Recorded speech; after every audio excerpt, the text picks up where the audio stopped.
வணக்கம்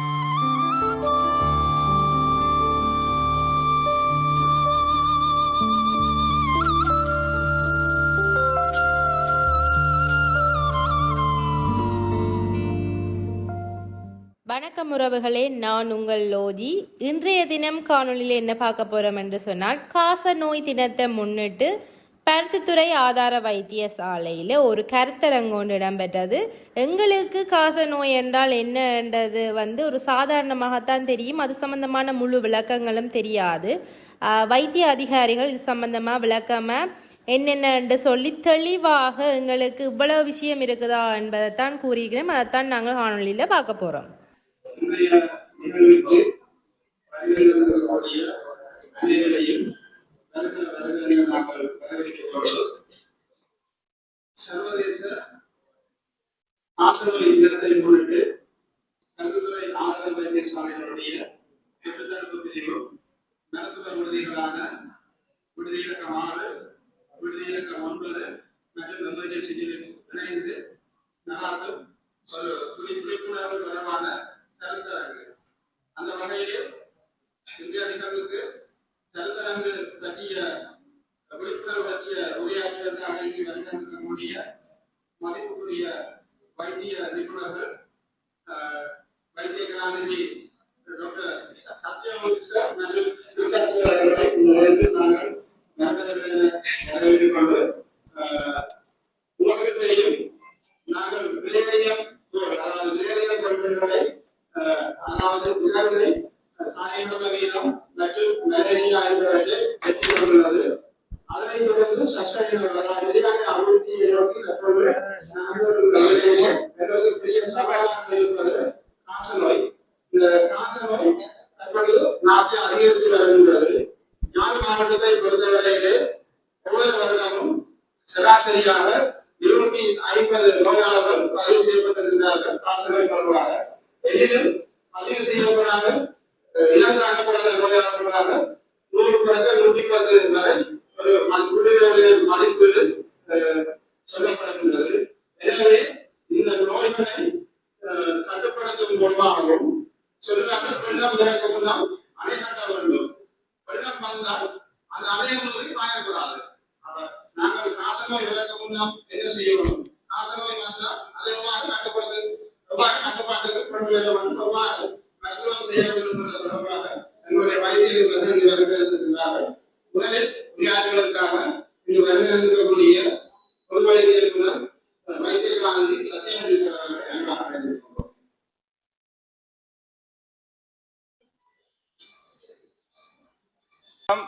நாங்கள் உலக காசநோய் தினத்தை இன்று பருத்தித்துறை ஆதார வைத்தியசாலை தொற்று நோய் பிரிவானது நாங்கள் அதனை கொண்டாடி கொண்டிருக்கின்றோம்.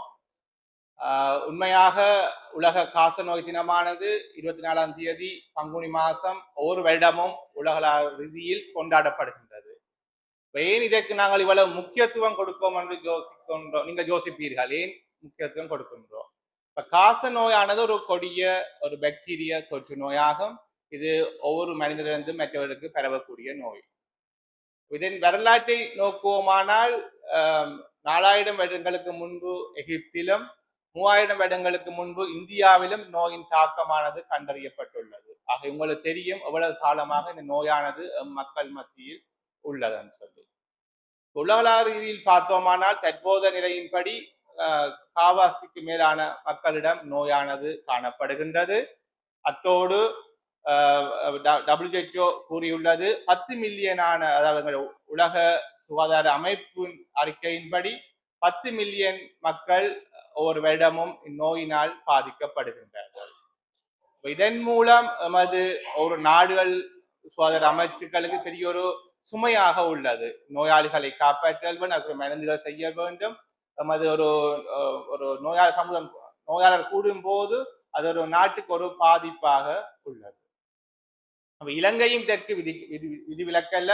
பொதுவாக இந்நோயானது ஆசிய நாடுகளில், ஆப்பிரிக்க நாடுகளில் கூடுதலாக காணப்படுகின்றது. ஏனெனில் நோக்கமானால் பல்வேறு வகையான நிலைமைகளால் இது கூடுதலாக காணப்படுகின்றது. ஒன்று போதிய போசாக்கு இன்மை, பல்வேறு வகையான நோய்கள் காணப்படுகின்ற போதிய காரணங்களால் இன்று எம்மிடம் கூட காணப்படுகின்றது. எமது நாட்டில் இந்த நோயானது உலக சுகாதார அமைப்பின் அறிக்கையின்படி ஒவ்வொரு வருடமும் 14,000 நோயாளர்கள் கண்டறியப்பட வேண்டும். ஆயினும் இன்று நாம் 10,000 நோயாளர்களை காணக்கூடியதாக கண்டுபிடிக்கக்கூடிய ஒரு வருடம். ஆக 4,000 நோயாளிகளை நாங்கள் மிஸ் பண்ணுவோம், அதாவது நாங்கள் டயக்னோஸ் பண்ணாம விடுகின்றோம். இதன் மூலம் நோயானது நமது எல்லோருக்கும் பெறக்கூடிய சாத்தியக்கூறுகள் இருக்கின்றது. ஆகவே நாங்கள் விழிப்புணர்வுடன் இருப்பதன் மூலம் நீங்கள் உங்கள் உறவினர்களுக்கு நண்பர்களுக்கு இதை பற்றி ஒரு விழிப்புணர்வை கூறுவதன் மூலம் நோயிலிருந்து நாம் எம்மையும் பாதுகாத்து எமது உறவினரையும் பாதுகாத்து எமது சமூகத்தையும் பாதுகாக்க முடியும். யாழ்ப்பாண குடாநாட்டை எடுத்துக்கொள்வோமானால் நோயானது பொதுவாக நாங்கள் இப்போ போனவிடம் பார்த்தோமானால் 250க்கும் மேற்பட்ட நோயாளிகள் கண்டுபிடிக்கப்பட்டுள்ளார்கள். அதனில் 30 நாட்டில் 34 இறப்பும் ஏற்பட்டுள்ளது. நீங்கள் செய்தி பத்திரிகைகளில் இது அறிக்கையானது புள்ளிவிவரங்களானது வந்துள்ளது. ஆகவே எமது யாழ்ப்பாண குடாநாட்டில் இது நோயாளிகளின் இதன்படி 300க்கும் மேற்பட்ட நோயாளிகள் உள்ளார்கள். நாங்கள் கண்டுபிடிப்பது 200க்குள்ள உட்பட்ட நோயாளிகளே வருடம் கண்டுபிடிக்கின்றோம். ஆகவே நாங்கள் இங்கும் நோயானது கண்டுபிடிக்கப்படாமல் பரவிக்கொண்டு செல்கின்றது. நீங்கள் கேட்பீர்கள், காச நோய் என்றால் என்ன? உங்களுக்கு தெரியுமா? அதை பற்றி என்ன யோசிக்கிறீங்க? காச நோய் என்றால் என்ன சொல்லலாம்? காச நோய் என்றால் என்ன? இது ஒரு பொதுவான ஒரு கருத்தரங்கு. நீங்க உங்களுடைய கருத்துக்களை கேட்கலாம். உங்களுக்கு தெரியாது என்ன நான் காச நோய் என்றால் உங்களுக்கு கேள்விப்படை கசம் என்று கூறுவார்கள், டிபி என்று கூறுகிறோம். இது ஒரு மக்கள் மத்தியில் ஒரு பயம் உள்ளது. எனக்கு கசம் என்றா மற்ற கதைக்க மாட்டினா இதை நான் சமூகத்தில் ஒதுக்கப்பட்டு விடுவேன் என்ற ஒரு பயங்கள் இருக்கிறது. ஆனா நீங்க அதுக்கு அஞ்ச தேவையில்லை. நவீன மருத்துவத்தில் இதுக்குரிய மருந்துகள் காணப்படுகின்றது. இம்மருந்தை நீங்கள் பூர்ணமாக உட்கொண்டால் நோயிலிருந்து நாங்கள் தவிர்த்துக் கொள்ளலாம். இதுக்குரிய மருந்து இருக்கிறது. ஆகவே பயப்பட தேவையில்லை. மருந்தை 6 மாதமோ 9 மாதமோ வைத்தியர் ஆலோசனைப்படி நீங்கள் எடுப்பதன் மூலம் நோயிலிருந்து நம்மை பாதுகாக்கலாம். இதன் மூலம் உங்கள் உறவினர்களை நோயிலிருந்து தடுக்கலாம். ஆக உங்களுக்கு நாட்பட்ட தொடர்ச்சியான இருமல், சளி, காய்ச்சல், பசியின்மை, உடல் நிறை குறைதல் என்பன உங்களுடைய ஆடும் காணப்பட்டால் உடனடியாக வைத்தியசாலைகளை அணுக முடியும். இதன் மூலமும் நோயிலிருந்து உங்களை பாதுகாத்துக் கொள்ளலாம். இந்த யாழ்ப்பாண குடாநாட்டை பொறுத்தளவில் மார்பு சிகிச்சை நிலையம் யாழ்ப்பாண பகுதியில் உள்ளது. அங்கே திறம்பட 7 நாட்களும் அவர்கள் வேலை செய்கின்றார்கள். சளி மாதிரிகளை சோதிக்கின்றார்கள். அதற்குரிய ரிப்போர்ட்டுகள் உடனுக்குடன் பெற்றுக்கொள்ள முடியும். அதனை தவிர ஒவ்வொரு ஆதார வைத்தியசாலை யாழ் மாவட்டத்தில் 4 ஆதார வைத்தியசாலைகள் உள்ளன. பருத்தித்துறை, தெல்லிப்பளை, சாவச்சேரி, ஊர்காவத்துறை, அத்தோடு யாழ் போதனா வைத்தியசாலை 5 வைத்தியசாலைகளிலும் நீங்கள் சளி மாதிரிகளை சோதித்துக் கொள்ள முடியும். எக்ஸ்ரே படம் எடுத்துக்கொள்ள முடியும். மற்றது இரத்தங்களை சோதித்துக் கொள்வதன் மூலம் நம்முடைய நோய்களை நாங்கள் கண்டுபிடித்துக் கொள்ளக்கூடியதா இருக்கும். ஆகவே நீங்கள் நோய்க்குரிய இதை அஞ்சாது இதற்குரிய நாங்கள் இன்வெஸ்டிகேஷன், அதாவது பரிசோதனைகள் செய்வதன் மூலம் நோயை கண்டுபிடிக்க முடியும். இதனை தவிர இன்று எங்களுக்கு இது ஏன் நாங்கள் பொதுவாக கூட காணப்படும் என்ற அந்த ரிஸ்க் ஃபேக்டர்ஸ் என்று கூறுகின்றோம். சில வலை ரிஸ்க் ஃபேக்டர்ஸ் என்று சொல்கின்றோம். யாருக்கு இது கூட வருதுன்னு சொல்லி பார்த்தோம்னா அங்க போசாக்கு இன்மையால் இது கூடுதலாக காணப்படுகின்றது. அதை தவிர இந்த HIV நோயானது கேள்விப்பட்டிருக்கோம். HIV நோய், அந்த நோய் உள்ளவர்களுக்கும் இது கூடுதலாக தாக்குகின்றது. அதே தவிர குழந்தைகள் 5 வயதுக்கு உட்பட்ட குழந்தைகளுக்கும் நோயானது கூடுதலாக வரக்கூடிய சாத்தியக்கூறு கூடுதலாக உள்ளது. இதனை தவிர டிபி அந்த நோய் எடுத்து அதுக்குரிய மருத்துவத்தை முழுதாக முடிக்காதவர்களுக்கும் நோயானது அந்த கிருமியானது ரெசிஸ்டன்ட் சொல்லி மருந்துகளுக்கு வேலை செய்யாமல் இதுவும் பரவக்கூடிய தன்மைகள் கூடுதலாக இருக்கிறது. ஆகவே நீங்கள் இந்நோயை பற்றி சிறந்த ஒரு அறிவை எல்லோரும் பெற்றிருக்க வேண்டும். இது ஒரு தவிர்க்கப்படக்கூடிய நோய் அல்ல. இதில் வந்தவர்கள் ஒரு தகாதவர்கள் அல்ல. இதற்குரிய மருந்துகள் கண்டுபிடிக்கப்பட்டுள்ளது. மருந்துகள் இலவசமாக வைத்தியசாலைகளில் வழங்கப்படுகின்றது. நீங்கள் எப்போதும் உங்களுக்கு ஒரு குணங்குறிகள், டிபிக்குரிய குணங்குறிகள் நான் சொன்ன மாதிரி உங்களுக்குரிய தொடர்ச்சியான இருமல், சளி ரத்தமா போறது, மெலிஞ்சு கொண்டு போறீங்கள், இரவில பின்னிடங்கள்ல காய்ச்சல் கூடுதலாக இருக்கிறது, பசியின்மை என்பன ஏற்பட்டால் உடனடியாக மருத்துவரை நாட வேண்டும். இது பொதுவாக நுரையீரலைத்தான் தாக்குகின்றது. இது அதனை தவிர இது தாக்கக்கூடிய இடங்கள் என்று கூறுவோமானால் நமது மூளையை தாக்கலாம், நமது மூளையில் எலும்பு முன்னான் எலும்பு நரம்புகளை தாக்குகின்றது, நமது இதயத்தை தாக்கலாம், குடலை தாக்கலாம், நமது கருப்பை விதைகள் எல்லாவற்றையும் எல்லா வகையான அங்கங்களையும் கூடுதலாக தாக்குகின்றது. பொதுவாக சுவாசப்பையை தாக்குகின்றது, ஆனால் எல்லா வகையான அங்கங்களையும் தாக்கக்கூடிய வல்லமை இருக்கிறது. அது ஒரு கொடிய நோய் இருந்து நாங்கள் கட்டாயமாக நாங்கள் இதிலிருந்து நாங்கள் மீள வேண்டும். அதனுடைய உலக சுகாதார அமைப்பு ஒரு குறிக்கோள் வைத்துள்ளது, 2035க்குள் இந்நோயை நாங்கள் கட்டுப்பாட்டுகள் கொண்டு வேண்டும். ஆகவே இலங்கையராகிய நாமும் இதற்குரிய எங்களுடைய எவ்வளவு விரைவாக நாங்களும் எங்களுடைய உடத்தை மேம்படுத்துவதற்கு நோயிலிருந்து நாங்கள் நம்மை காப்பாற்றிக் கொள்ள வேண்டும். இந்த முறை எங்கள்ட குறிக்கோள்னு சொல்கின்றோம். அதாவது ஒரு குறிக்கோள் என்ன, இந்த வருஷம் என்ன செய்கிறதுன்னு சொன்னோம்னா சொல்றாங்க, கமிட்மெண்ட், இன்வெஸ்டர்ஸ் அண்ட் டிஸ்ட்ரிபியூஷன். அதாவது அர்ப்பணிப்பாக செய்ய வேண்டும். இதன் மூலம் இந்த நோய் கண்டுபிடித்து இன்வெஸ்ட், அதாவது நாங்கள் முதலீடு வழங்குதல், இதன் மூலம் நாங்கள் மக்களை பாதுகாத்துக் கொள்ள முடியும். இந்த 2025 கசநோயின் கருப்பொருள் இதுதான் பொதுவாக கூறுவோம். அர்ப்பணிப்பு, முதலீடு, வழங்குதல். இதன் மூலம் இந்நோயை சமூகத்திலிருந்து நாங்கள் தடுத்துக் கொள்ள முடியும், நாங்கள் ஆரோக்கியமாக வாழ முடியும். உங்களுக்கு கேள்வி என்று சொன்னா கேட்கலாம், உரையாற்றுகின்றார்கள். நீங்கள் பயப்படுத்தல் உங்களுடைய விடுதியில், உங்கள் 6ஆம் விடுதியிலே நாங்கள் டிபிஎன் சொல்ல சஸ்பெக்ட், அதாவது கருதக்கூடிய நோயாளிகள் இன்றும் உள்ளார்கள். நாங்கள் இன்றும் பண்ணைக்கு அனுப்புகின்றோம் டெஸ்ட் செய்வதற்கு, அதுக்குரிய சளி மாதிரிகளை சோதித்துக் கொண்டிருக்கின்றோம். ஆக நோயானது நாங்கள் எந்த நாளும் பார்க்கும் போது பல்வேறு வகையான புது புது நோயாளிகள் வந்து கொண்டிருக்கின்றார்கள். ஆகவே நாங்கள் இது எல்லாருக்கும் எங்களுக்கு ஹெல்த் ஸ்டாஃப், எங்களுக்கும் இப்ப நாங்கள் இப்ப நாங்கள் ஆரோக்கியமா இருப்பதால் எங்களுக்கு நோயானது வழிகாட்டு இருப்பதால் எங்களுக்கு எங்களுடைய ஆரோக்கியமும் பாதிக்கப்படுமானால் நோயானது எங்களுக்கும் ஏற்படுகிறது. எல்லோரும் ஒரு ரிஸ்கான ஆக்களாத்தான் இருக்கின்றோம், எங்களுக்கும் நோய்கள் ஏற்படுகின்றன. ஆகவே எல்லோரும் கட்டாயமாக நோயிலிருந்து நீங்கள் தப்புதல் வேண்டும். இதற்கு எல்லோரும் இதற்குரிய முயற்சிகளை எடுத்தல் வேண்டும். கேட்க போறீங்களோ கேள்வியா? முந்தி நாங்கள் இது பொதுவாக மகிழ்ச்சி வைத்தியசாலையில் தான் டிபி நோயாளிகளை நாங்கள் முந்தி வைத்திருந்தோம். இப்போது போர்க்கால சூழ்நிலையில் கோப்பாய் வைத்தியசாலையில் இந்த டிபி, அதாவது கசநோய் வைத்திய நோயாளிகளை வைத்து பராமரிக்கின்றோம். அங்கு மருந்துகள் வழங்கப்படுகின்றது. வைத்தியர்கள், சிகிச்சை நிபுணர்கள் என்பன அங்கே சென்று அவர்களுடைய மாத்திரைகள், மருந்துகளை வழங்குகின்றனர். ஆகவே இது இந்த இலங்கை முழுவதும் இது ஒரு முக்கியமான ஒரு பிரச்சனையாக, பெரும் சவாலாக எங்களுக்கு இருக்கின்றது. ஆகவே நாங்கள் எமது ஆரோக்கியத்தை பேணுவதற்கு நோய் இல்லாமல் இருக்க வேண்டும். அதற்கு டிபியும் ஒரு காரணமாக இருக்கிறது, ஆரோக்கியத்தை சிதைக்கின்றது. ஆகவே நீங்கள் அதற்குரிய ஒரு விழிப்புணர்வை இன்று உங்களுக்கு கட்டாயமாக எல்லோருக்கும் தெரிந்திருக்க வேண்டும். ஓகே, நன்றி.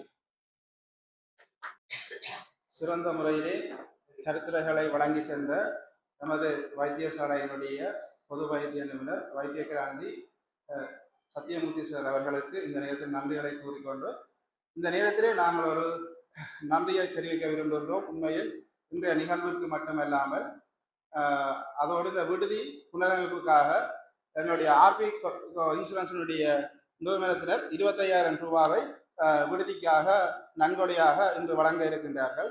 அவர்களுக்கு நாங்கள் இந்த நேரத்தில் மனமார்ந்த நன்றிகளை தெரிவித்துக் கொள்கின்றோம். தொடர்ந்து காசநோய் தொடர்பான உரையாற்றுவதற்காக எமது வைத்தியசாலையினுடைய பொது வைத்திய நிபுணர் வைத்திய கிராந்தி பிரசாத் சார் அவர்களை அழைத்திருக்கின்றோம். இன்றைய விழாவிற்கு வருகின்றிருக்கின்ற உங்கள் அனைவருக்கும் இனிய காலை வந்தனங்கள். இன்றைய தினம் எமது கருத்துரை ஆதார வைத்தியசாலையில் தொற்றுநோய் பிரிவானது காசநோய் சம்பந்தமான ஓர் விழிப்புணர்வை பொதுமக்களுக்கு ஏற்படுத்தும் முகமாக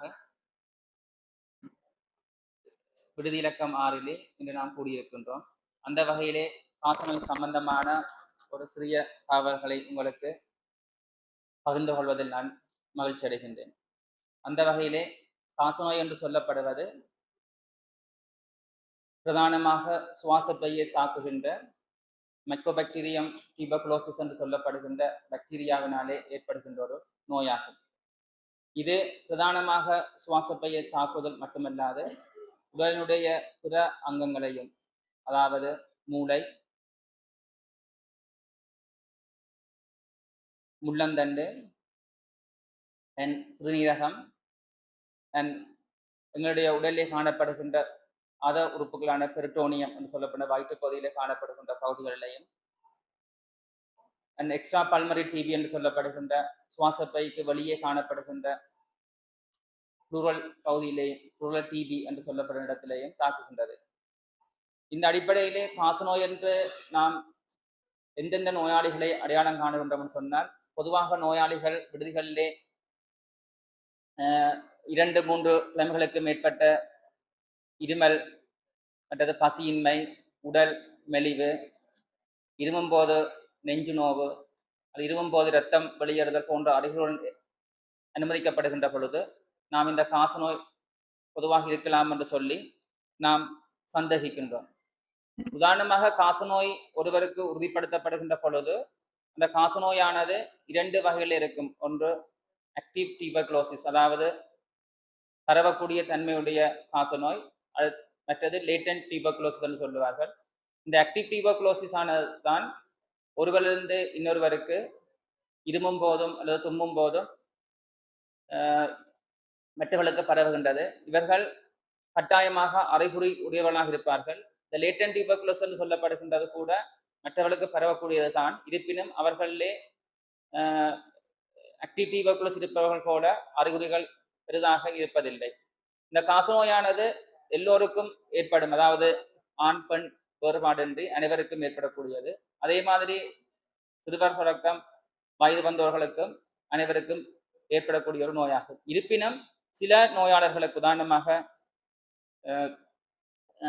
மிக வயது வந்தவர்கள், மற்றது போசாக்கின்மையான ஆட்கள், மற்றது சில மருந்துகள் ஸ்டீராய்ட், அதாவது பிரெட்னிசோலோன் மருந்துகளை கூட காலம் எடுப்பவர்கள், கேன்சர் ட்ரீட்மெண்ட், அதாவது புற்றுநோய் உடையவர்கள், புற்றுநோய்க்குரிய சில மருந்துகளை பெற்றுக்கொள்வர்கள், அவர்களே மிக அதிகமாக ஏற்படக்கூடிய தன்மை ஏற்படுகிறது. ஏனென்று சொன்னால் அவர்களுடைய நோய் எதிர்ப்பு சக்தியானது மிகவும் குறைவாக இருக்கின்ற காரணத்தினால் அவர்களுக்கு மிகவும் அதிகமாக ஏற்படக்கூடிய தன்மை இருக்கின்றது.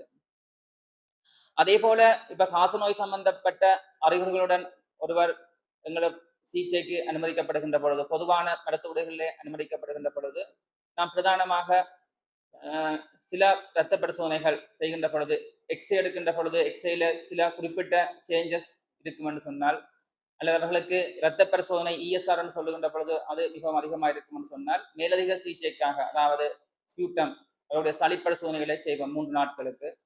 அதோட மாண்டு டெஸ்ட் என்று சொல்லப்படுகின்ற சிகிச்சை டெஸ்ட் செய்வதற்காக யாழ்ப்பாணம் பண்ணை வைத்தியசாலைக்கு அனுப்பி செய்வோம். அந்த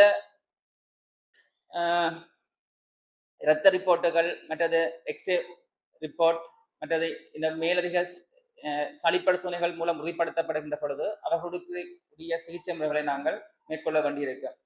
அப்ப சிகிச்சை முறைகளை பொறுத்த வரைக்கும், உதாரணமாக சுவாசப்பையிலே ஏற்படுகின்ற பொழுது அதற்குரிய மருந்துகளாக 4 மருந்துகள் குறிப்பிட்ட காலப்பகுதி 2 மாத காலப்பகுதிக்கும், பிறகு சில 2 மருந்துகள் 4 மாத காலப்பகுதிக்கும் வழங்கப்படும். உதாரணமாக சுவாசப்பையில் ஏற்படுகின்ற நோய்க்கு 6 மாத காலப்பகுதிகளிலே நாங்கள் சில மருந்துகள் ரிஃபாம்பிசின், ISNH, எத்தம்பிட்டோல் அண்ட் போன்ற மருந்துகளை நாங்கள் பரிந்துரை செய்வோம். சில உதாரணமாக மூளையில் ஏற்படுகின்ற சுவாச நோய், காசநோய்க்கு மருந்துகள் சில வேளையில 1 வருட காலப்பகுதிக்கும் கொடுக்க வேண்டிய கட்டாயம் இருக்கு. சில முள்ளந்தண்டில் ஏற்படுகின்ற நோய்களுக்கு, ஸ்பைனல் டிபிக்கு நாங்கள் 9 மாத காலப்பகுதிகளிலே சிகிச்சை அளிக்க வேண்டிய கட்டாயம் இருக்கு.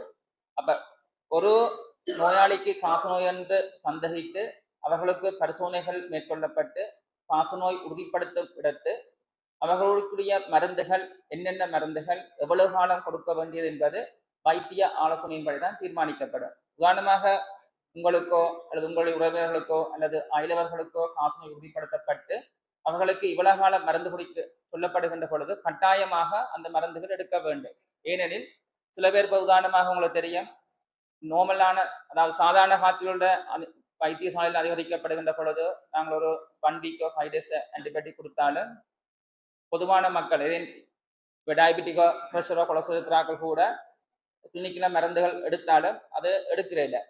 வீட்டில் நீங்கள் டயபெட்டிக்கு காலத்தில் மருந்து போட சொன்னால் நீங்கள் டாக்டர் சொல்கிறத அட்வைஸை விட நீங்களா முடிவெடுப்பீங்க அல்லது பக்கத்து வீட்டுக்கார ஆண்டியோ அங்கிளோ அல்லது நான் மெடிக்கலாக சொல்கிறத கேட்டுத்தான் அது பரவாயில்லைன்னு சொல்லி எடுக்குதில்லை. அப்படி எடுக்காத பட்சத்தில் வந்து உங்களுடைய உதாரணமாக ப்ரெஷர் இருக்கிறார்கள், டயபெட்டிக் இருக்கிறார்கள், உங்களுடைய சுகர் அல்லது ப்ரெஷர் கூட அதிகரித்து திடீரென ஒரு கால பகுதியில் கட்டத்தில் வைத்தியசாலைக்கு அறிவுமயங்க நிலையில வந்து மூளையில் ரத்த குழாய் வெடித்து செத்து அப்படியான பிரச்சனைக்கு முகம் கொடுக்க வேண்டியிருக்கு. அதே போலத்தான் இந்த காசநோய்க்குரிய மருந்துகளும் வந்து 6 மாத காலப்பகுதிக்கோ அல்லது 9 மாத காலப்பகுதிக்கோ ஒரு குறிப்பிட்ட காலத்துக்கு எடுக்க வேண்டும் என வைத்தியர் அறிவுறுத்தப்படுகின்ற பொழுது நீ கட்டாயமாக எடுக்க வேண்டும். ஏனென்றால் 2 காரணங்கள். ஒன்று, காசநோய் முற்றாக குணமடைய வேண்டும், அதாவது காசநோய் முற்றாக குணமடையக்கூடியது. மருந்துகள் ஒழுங்காக எடுத்து தொடர்ச்சியான சிகிச்சை கண்காணிப்பின்கள் இருப்பதன் மூலம் உங்களுடைய காசநோயை முற்றாக குணப்படுத்தி உங்களுக்கு மட்டுமல்ல நீங்களும் அந்த நோயிலிருந்து குணமடைவதன் மூலமும் அதே போல உங்களிலிருந்து மற்றவர்களுக்கு பரவாமல் இருப்பதை உறுதிப்படுத்துவதற்காகவும் நீங்கள் கட்டாயமாக மருந்து எடுக்க வேண்டும்.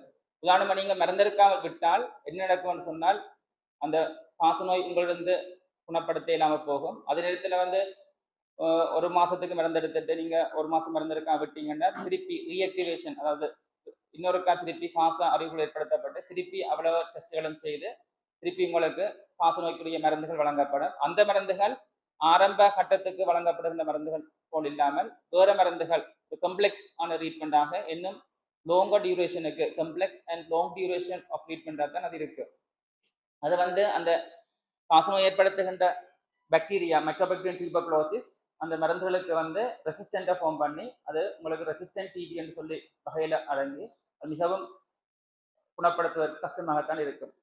அது மட்டுமல்லாது இந்த காசநோய் வருகின்ற பொழுது சுவாசப்பையிலே பல மாற்றங்கள் ஏற்படும். அதாவது உங்கள் சுவாசப்பை வந்து நார்மலாக ஒரு உங்களுக்கு தெரியும் பஞ்சு மாதிரி ஒரு மூவ் பண்ணக்கூடிய சுவாசப்பை அது வந்து ஃபைப்ரோசிஸ் ஆகிறபடியால் ஸ்டிஃப் ஆகிறபடியால் சுவாசப்பை பாதிக்கப்பட்டு பிற்காலங்களில் ப்ரோங்கியக்டேசிஸ் அல்லது சுவாசப்பை முற்றுமுழுதாக பலரடைந்த நிலைமையில வந்து நீங்கள் இன்னொரு சந்தர்ப்பத்தில் உங்களுக்கு சாதாரணமான சுவாச சம்பந்தமான பிரச்சனை ஏற்படுகின்ற பொழுது கூட உங்களுக்கு செயற்கை சுவாசம் கொடுப்பதில் கூட மிகவும் சிக்கலாக இருக்கும். அப்படி செயற்கை சுவாசம் கொடுத்தாலும் பிறகு அதுல இருந்து வெண்டிலேட்டர் இருந்து வீண் ஆஃப் பண்றதும் கூட மிகவும் கஷ்டமான நிலையில தான் இருக்கு.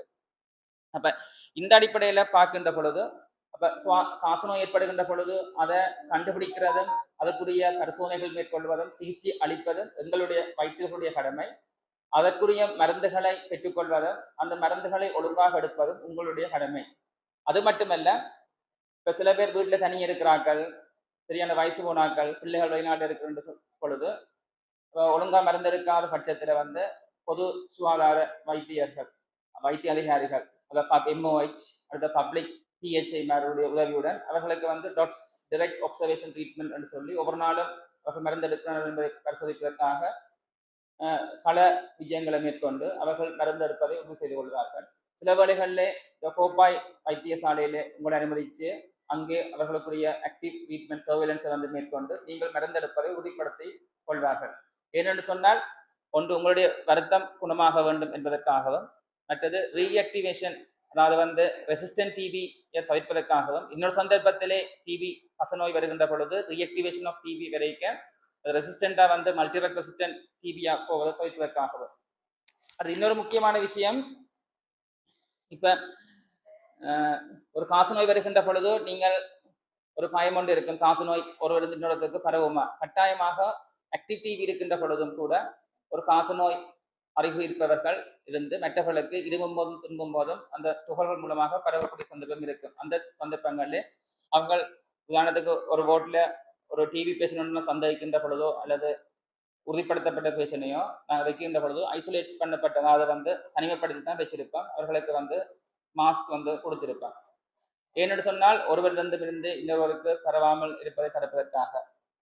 அது மட்டுமல்ல, அப்படி டிவி இருக்கின்ற பொழுதும் கூட ஒருவருக்கு கச வருத்தம் இருக்கும்னு சொன்னால் நீங்கள் கட்டாய மருந்தெடுத்து அந்த தனிமைப்படுத்தல் குறிப்பிட்ட கால பகுதிக்கு தனிமைப்படுத்தல், மாஸ்க் பயன்படுத்தல்.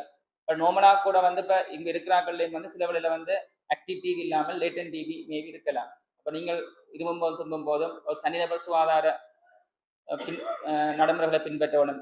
கைக்குட்டையை பயன்படுத்தலாம், இப்போ நாங்கள் நார்மலாக இருமுகின்ற பொழுது தும்புகின்ற பொழுது அந்த வேகம் வந்து கிட்டத்தட்ட 3000 km/h சொல்லுவாங்க. அவ்வளோ தூரத்துக்கு சரியான சீட்டாக வந்து இந்த மூக்கிலிருந்து வெளியேறுந்த சினிசிங் கஃபிங் டைமில் வந்து அது வேகமாக நார்மல் கிருமிகள் வந்து பரவக்கூடிய சந்தர்ப்பம் இருக்கின்றது. அந்த வகையிலே காசநோய் என்று சந்தேகிக்கின்ற பொழுது அது நார்மலாகவே காசநோய் இல்லாட்டியும் நார்மலாக ரெஸ்பிரேட்டரி இன்ஃபெக்ஷன் இருமலோ துன்பமோ தடிமன் இருக்கின்றார்கள் கூட நீங்கள் இருமும் போதும் தும்பும் போதும் கூட கைக்குட்டைகளை கட்டாயமாக பயன்படுத்தி கொள்ள வேண்டும். அடுத்தது வந்து இந்த காசநோய் சம்பந்தப்பட்ட விழிப்புணர்வுகளை ஏற்படுத்துவதற்காக சமூக மட்டத்திலேயும் பொது சுகாதார உத்தியோகத்தர்கள், மருத்துவ பொது வைத்திய அதிகாரிகள், அதாவது MOH, PHI போன்றவர்கள் களப்பணிகளில் மேற்கொண்டிருக்கின்றார்கள். யாழ்ப்பாணத்தை பொறுத்தவரையிலும் பண்ணை வைத்தியசாலை மற்றும் பொது வைத்தியசாலை, ஆதார வைத்தியசாலைகள் போன்ற வைத்தியசாலை இருக்கின்ற ஊழியர்களும் வைத்தியர்களும் கூட இது சம்பந்தமான விழிப்புணர்வுகளை மக்களுக்கு ஏற்படுத்தி கொண்டிருக்கிறார்கள். அந்த வகையில் தான் இன்றும் நாங்கள் இது சம்பந்தமான விழிப்புணர்வுகளை உங்களுக்கு ஏற்படுத்துகின்றோம். உதாரணமாக ஒரு நமது வடுத்தோடியில் நடந்த ஒரு சிறிய ஒரு இன்சிடென்ட் உங்களுக்கு சொல்லி இந்த உரையை நிறைவு செய்யலாம் நினைக்கின்றேன். நமது வைத்தியசாலை அனுமதிக்கப்பட்ட ஒரு நோயாளி, அதாவது பெண் நோயாளி, கிட்டத்தட்ட 70 வயசு இருக்கும். அவருக்கு வந்து நாம் சொன்ன மாதிரி கனகாலம் இருமல் இருந்தது. ESR என்று சொல்லப்படும் ரிப்போர்ட்டும் கூட இருந்தது. அப்போ ரீட் பண்ணிட்டு நாங்கள் பண்ணைக்கு வந்து சட்ட பரிசோதனைக்கு அனுப்புவதற்காக நாங்கள் முடிவெடுத்து அனுப்ப சந்தர்ப்பத்திலே அந்த நோயாளி வந்து கசமண்டு சந்தேகிச்சதோடைய கசமண்டு உறுதிப்படுத்தப்படலை. அந்த பிரச்சனைக்கு அனுப்புறதுக்கு அந்த நோயாளி வந்து பண்ணைக்கு போனால் தனக்கு கசம் வந்துடும் சொன்னால் தனக்கு கசம் இல்லை, அங்கே போனால் கசம் வந்துடும் என்று பயத்தில் அந்த மாண்டு டெஸ்ட்டுக்கு போகிறதுக்கு 2-3 நாள் ரிவ்யூஸ் பண்ணித்தான் கடைசியாக தான் ஒத்துக்கொண்டு போனவான். அப்போ உண்மையால் வந்து என்ன கசம் வந்து சந்தேகிச்சா கட்டாயம் அதை வந்து நாங்கள் கசம் இல்லை என்று உறுதிப்படுத்த வேண்டும். என்னென்னு சொன்னால் நீங்கள் அதை பற்றி அனாவசியமாக பயப்பட தேவையில்லை. ஒரு கசவரத்தை குணப்படுத்தப்படக்கூடியது. அதே நேரத்தில் உங்களை கசமாக சந்தேகித்து அதற்குரிய சிகிச்சை முறைகளையோ பரிசோதனைகளையோ நாங்கள் செய்யாத இடத்து இன்னொருவருக்கு அந்த கசநோய் பரவக்கூடிய தன்மையை நாங்கள் உருவாக்க வேண்டிய சந்தர்ப்பம் இருக்கும். அதே நேரத்தில் உங்களுடைய நோயை வந்து இல்லை என்று உறுதிப்படுத்த வேண்டிய கடப்பாடு எங்களுக்கு இருக்கின்றது. ஆகவே ஏதாவது சந்தேகங்கள் இருப்பின் நீங்கள் உங்களுடைய வைத்திய உத்தியோகத்தர்களையோ அல்லது வைத்திய நிபுணர்களையோ அல்லது விடுதியில் இருக்கின்ற சாதி உத்தியோகத்தர்களையோ அல்லது வைத்திய சாலை சார்ந்த உங்களுக்கு அறிந்த வைத்திய சார்ந்த நபர்களை அணுகி அதனுடைய சந்தேகங்களை தீர்த்து கொள்ள வேண்டும். சந்தேகங்களை தீர்க்காமல் நீங்களாகவே ஒரு முடிவெடுத்து அல்லது அயல் வீட்டுக்காரருடைய ஆலோசனைகளையோ அல்லது வைத்தியத்துறை சாராத நொன்மெடிக்கல் சம்பந்தப்பட்ட ஆக்களுடைய தேவையற்ற கருத்துக்களை உள்வாங்கி கசநோய் மட்டுமல்ல ஏனைய நோய்களுக்கும் கூட வைத்திய ஆலோசனைப்படி தான் நீங்கள் நடந்து கொள்ள வேண்டும். வைத்திய துறை சாராத சமூக மட்டத்திலே காணப்படுகின்ற தப்பான அபிப்பிராயங்களை கேட்டு உங்களுடைய வைத்திய சிகிச்சைகளை புறக்கணிப்பதாலும் வைத்தியர்களுடைய சிபாரிசுகளை பின்பற்றாமையாலும் உங்களுடைய வருத்தங்களுக்குரிய சிகிச்சைகளை பெற்றுக்கொள்ளாமல் அனாவசியமாக உங்களுடைய உயிர்களையும் அனாவசியமாக நீங்கள் சிரமமான நோய்களுக்கும் உள்ளாகாமல் இருக்க வேண்டும் என்று கேட்டுக்கொண்டு இச்சந்தர்ப்பத்துக்கு வாய்ப்பு தந்த கருத்துறை ஆதார வைத்தியசாலை தொற்றுநோய் பிரிவுக்கும் நன்றி கூறி எனது சிற்றுரையை நிறைவு செய்து கொண்டேன். நன்றி, வணக்கம். பல கருத்துக்களை கூறி அமர்ந்திருக்கக்கூடிய எமது வைத்தியசாலையுடைய வைத்திய நிபுணர் வைத்திய கலாநிதி துஷார் சார் அவர்களுக்கு நன்றிகளை தெரிவித்துக் கொண்டு எனது சார்பாக தொற்று தடுப்பு பிரிவிலிருந்து தொற்று தடுப்பு சம்பந்தமாக சில வார்த்தைகளை நான் கூறலாம் நினைக்கின்றேன்.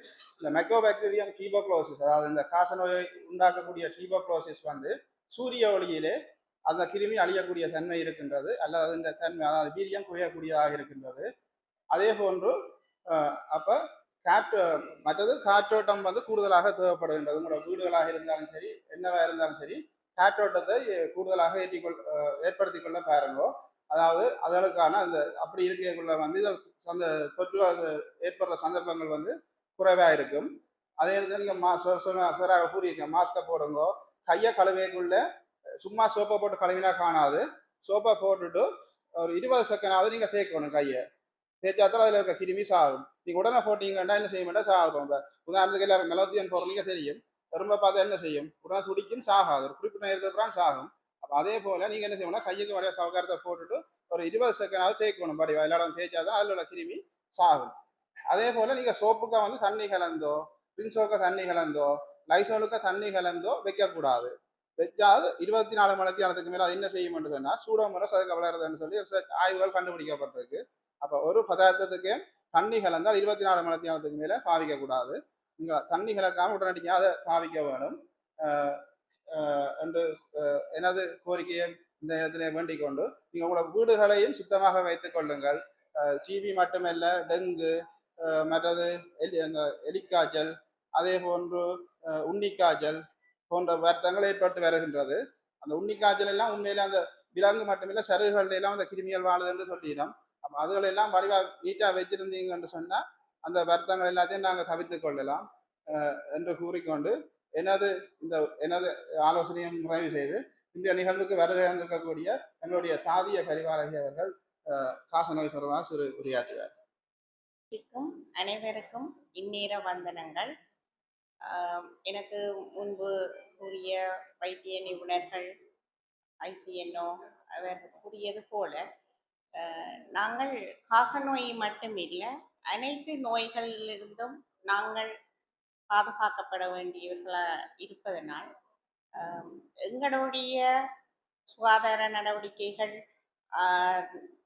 பர்சனல், அதாவது தற்சுகாதாரம் அதுகள் மாதிரி மற்றவர்களையும் நாங்கள் பாதுகாக்கணும், எங்களையும் பாதுகாக்கணும் என்ற அடிப்படையான விஷயங்கள் இருக்குது. முதல் சொன்னது போல மிகவும் சுத்தமாக இருப்பதனால் நோய்கள் மாத்திரமன்றி எங்களுக்கு பன்மையில லக்ஷ்மி கடாட்சம் என்று லக்ஷ்மியும் வருகை தருவாவாம் வீட்டுக்கு. இந்த இடத்துல அழுக்கான இதுகள் தேங்கி இருக்குதோ அங்க நோயும் கூட வருது. மற்றது செல்வம் மண்டிக்க தனிய காசு மட்டும் இல்லை, எல்லா செல்வமும் தானே ஒரு மனிதர்களுக்கு. அப்ப நாங்கள் அடிப்படையாக நாமும் எம்மை சூழ உள்ள எல்லாவற்றையும் சுத்தமாக வைத்திருப்பது அடிப்படையான ஒரு விஷயமாகும். ஆகவே இந்த நேரத்தில் நாங்கள் காசநோய் மட்டுமல்ல எல்லா நோய்களிலிருந்தும் பாதுகாப்பதற்கு நாங்கள் எல்லா இடத்தையும் சுத்தமாக வைத்திருப்பது மிகவும் நல்லது. அதே போன்று நல்ல போஷாக்கான உணவுகளை நாங்கள் எடுக்கணும். அதுக்காண்டி நாங்கள் நல்ல விலை உயர்ந்த சாப்பாடுகளை சாப்பிடணும் அப்படின்னு இல்லை. எமது சூழல்ல கிடைக்கக்கூடிய எவ்வளவோ பெறுமதி வாய்ந்த, அதாவது இயற்கையான பச்சை தாவரங்கள்ல இருக்கிற பழங்கள், மற்றது நாங்கள் நாளாந்தம் எங்களோட உணவில பச்சையான கேரட், பீட்ரூட், சில நோய்களுக்கு சிலதுகள் தவிர்க்கப்பட வேண்டியது. ஆனால் பேசிக்காக நாங்கள் சிறிதளவாவது நாளாந்த உணவுல சேர்த்து கொண்டு வந்தாலே எங்களுக்கு நீர்ப்பீரண சக்தி அதிகரிக்கும். இப்போ புரதம் வேணுமென்றால் இறைச்சி, மீன், முட்டை தான் கட்டாயம் எல்லா நாளும் சாப்பிடணும் எங்களுக்கு அப்படி என்று இல்லை. கிடைக்கக்கூடிய நேரம் எங்களோட வசதிகளுக்கு அதையும் பாவித்து கொண்டு மற்றது இயற்கையாக கிடைக்கக்கூடிய இதுகளையும் நாங்கள் நாளாந்தம் எங்களுக்கு எடுத்துக்கொண்டு இருக்க வேண்டும். ஆகவே பொதுவாக எங்களுக்கு இறைவனால தந்தபடி இப்போ நாங்கள் இதுகளை கூட தவிர்க்கணும். கடையில் ஆப்பிள், ஆரேஞ்ச் அதுகளெல்லாம் அந்த ஸ்டிக்கர் ஒட்டி இருக்கு, அதில் நம்பர்கள் கிடக்குது. அப்போ சிலது அதிகூடிய ரசாயன பதார்த்தங்கள் செய்து பாதுகாக்கப்பட்டது இருக்கு. அதை விட நாங்கள் வீடுகள்லேயே பப்பாளி பழம், மாம்பழம் எல்லாம் இறைவனால இயற்கையாக கொடுக்கப்பட்ட பழங்களை நாங்கள் உட்கொள்ளும் மூலம் தாவர பதார்த்தங்களை சேர்த்துவதன் மூலம் நாங்கள் நோய்களிலிருந்தும் பாதுகாத்து எம்மையும் மற்றவர்களையும் பாதுகாக்கக்கூடிய மாதிரி இப்ப கணக்க விஷயங்கள் எங்களுக்கு சொல்லிக்கொண்டு வருகிறோம். ஆகவே நான் உங்களிடம் அனைவரிடம் கேட்டுக்கொண்டு விடைபெறுவது, இப்படியான இதுகளை நாங்கள் எங்களோட நாளாந்தம் சேர்த்து எங்களோட நடவடிக்கைகளையும் நல்ல மனப்பாங்குகளையும் வளர்த்து கொண்டு போனால் அனைத்து நோய்களிலிருந்தும் விடுபடுவதற்கு உதவியாக இருக்கும். நன்றி, வணக்கம். கருத்துக்களை கூறி அமர்ந்திருக்கக்கூடிய சாதிய பரிவாரை அவர்களுக்கு நன்றியை கூறிக்கொண்டு உண்மையில் இன்றைய நிகழ்விற்கும் மட்டுமல்லாமல் இந்த விடுதியின் அபிவிருத்திக்கும் உதவி செய்து கொண்டிருக்கக்கூடிய ஆர்பிகோ இன்சூரன்ஸினுடைய நெல்லியனுடைய முகாமையாளர் வாசு அண்ணா அவர்கள் சிறு இன்றைய நிகழ்வு தொடர்பாக சிறு ஆலோசனை வழங்குவார்.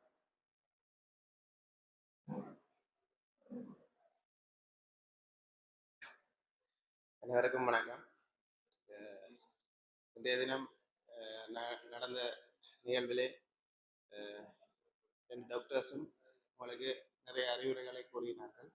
இதேபோல் நாங்கள் பாதுகாப்பாக இருந்து இந்த காச நோயினை முறியடிப்போம். நன்றி.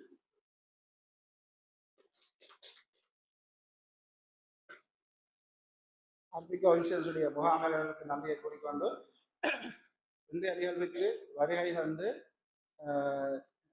ஆலோசனை வழங்கி இருக்கக்கூடிய எங்களுடைய பொது வைத்திய நிபுணர் வைத்திய கலாநிதி சத்தியமூர்த்தி சார் அவர்களுக்கும் மற்றும் வைத்திய கலாநிதி பொது வைத்திய நிபுணர் பிரசாத் சார் அவர்களுக்கும் இங்கு வருகை தந்திருக்கக்கூடிய சிரேஷ்ட வைத்தியர்கள் வைத்திய உத்தியோகத்தர்கள் தாதிய கரிவாளகி விடுதி சகோதரிகள் விடுதி சகோதரர்கள் தாதிய உத்தியோகத்தர்கள் எல்லாவற்றிற்கும் மேலாக இங்கு வருகை தந்திருக்கக்கூடிய பெருமதிமிக்க வாடிக்கையாளர் அதாவது சேவை நாடிகள் உங்கள் அத்தோடு சிற்றூழியர்கள் உணவு மேலாளர் மற்றும் இன்றைய நிகழ்வுக்கு புகைப்படம் எடுத்து